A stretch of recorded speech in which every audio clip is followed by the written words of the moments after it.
Philippine businesses during the COVID lockdown. A corrupt government official paid 10 times or more for the costs of COVID masks and shields as a government purchase with no consideration for the poor people of the Philippines nor the taxpayers, who pay their wages and representation. The Philippine government had a hearing on this purchase. The result is unknown. Most businesses outside big cities close in the Philippines at 6 p.m., leaving the streets empty with little or no transportation after 7 p.m. The Philippine country was the only country to require people to wear face shields during their COVID period. This was very unnecessary. I believe that this was another way to defraud people with low incomes.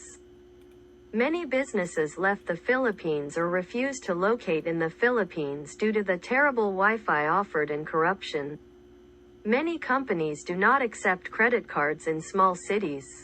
If credit cards are accepted, additional charges may be added by the business owner. There is a prolonged checkout system at stores using cash or credit. The stores have a redundant checkout system to buy goods repeatedly 2 or 3 times. If you purchase any items, items will be scanned.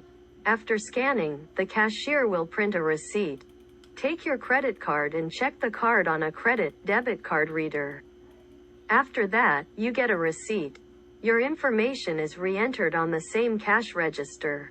After completing that, the cashier may call the supervisor to witness the transaction. The owners of the stores need to trust the cashier. The hardware cashier will print your name and phone number on the cash register. Then scan and print your receipt without giving you the receipt. The cashier will then look at each purchased item according to the receipt after the things are scanned and printed on the receipt. The cashier will call the supervisor to verify each item. Before you leave the store, guards will again verify each item on the receipt with the things you are trying to take out. The guard will then mark the receipt. The guard may be 10 to 15 feet from the cashier, yet you must have everything you are buying inspected. All electrical items are tested before purchasing because of a claimed no refund policy. A simple thing like a light bulb must be tested before purchase to ensure that the bulb works. The stores will tell you there are no refunds or returns, but Philippine law states that the store must give a refund. The Republic Act 7394 or the Consumer Act of the Philippines. Simply put, the law states that consumers have the right to be compensated for receiving products that are either defective or not as advertised. They may return the item, request a replacement, refund, or repair. I had to argue the point of law for 30 minutes until I got a refund for one thing. There are armed guards at the malls and many private stores. Armed guards can check your backpack, personal bag, or purse. Guards search all employees before they leave work to go home.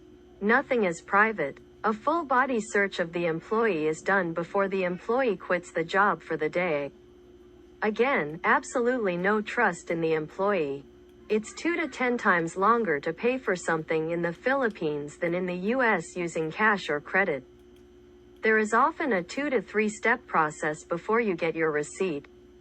When using a credit card to make a purchase, the card goes through a 2 to 3 step process and, at times, has to be verified by the manager and security guard simultaneously. Businesses do not trust the Philippine worker. Before a worker is hired, they have to get police clearance. It's not unusual to hear the words "out of stock" at restaurants and stores when trying to order or buy everyday items. I can only guess that 10% of items listed on restaurant menus are out of stock at any given time. Primarily due to not being willing to renew stock before exhausting inventory of certain critical items, operators or owners being cheap, and not caring for the consumer. Another reason could be that the restaurant or store may want to sell items that are getting old, so they will make the popular items out of stock while trying to sell less popular items. I had to wait or return to different businesses for change from a purchase.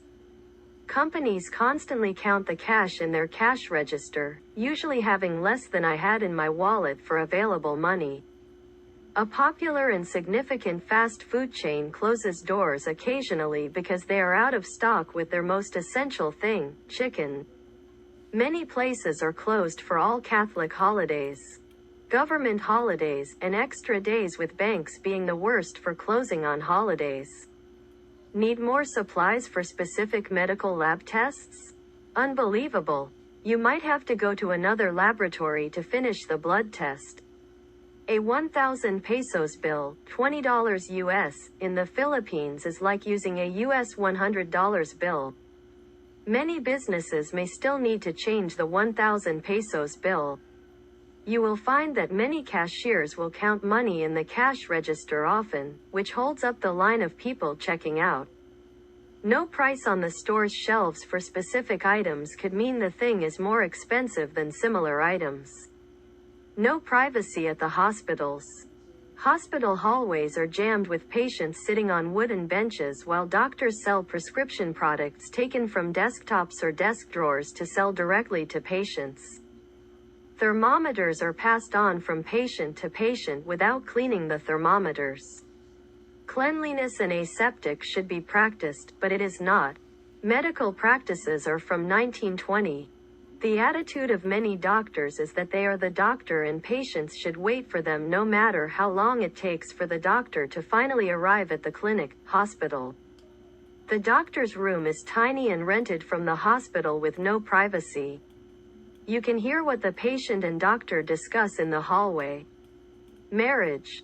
No hope for a good life if you want to get out of a legal marriage due to the union of government Catholic religious leaders possibly forming together as a corrupt unit imposing costly and endless, unaffordable annulments instead of a simple divorce. It may take 10 years or more and thousands of US dollars to get an annulment. Some women have committed suicide due to being unable to get an annulment and physical abuse. Many men are abusive alcoholics. I believe that liars, lawyers, attorneys also help make this a long and expensive process that would be to their financial benefit. I am sure that if someone donated substantially to the Catholic Church, they would have no problem getting a quick annulment. A rich and famous movie star bought and paid for a Catholic Church annulment in the USA years ago before divorce was introduced in the US. They may get an annulment overnight using the Catholic Church and much money. Besides the Vatican, the Philippines is the only country with a required annulment in place of a divorce. Legal marriage is limited to those who can afford it, while this predominantly Catholic country has unpublished unions. Unpublished weddings are without church or state permission or knowledge. The Philippine couple will claim that they are married. Still, they are not married and never were married, no matter how many children they have, due to being unable to afford a legal marriage. Common law marriages are recognized. There's no divorce. The attorneys and the corrupt Catholic Church have annulments in place of a divorce that many people cannot afford due to the amount of time and money it costs for the process. The annulment could take 1 to 10 years for $10,000 to $20,000 or more. Laws favor the male, with the female looked at with little regard.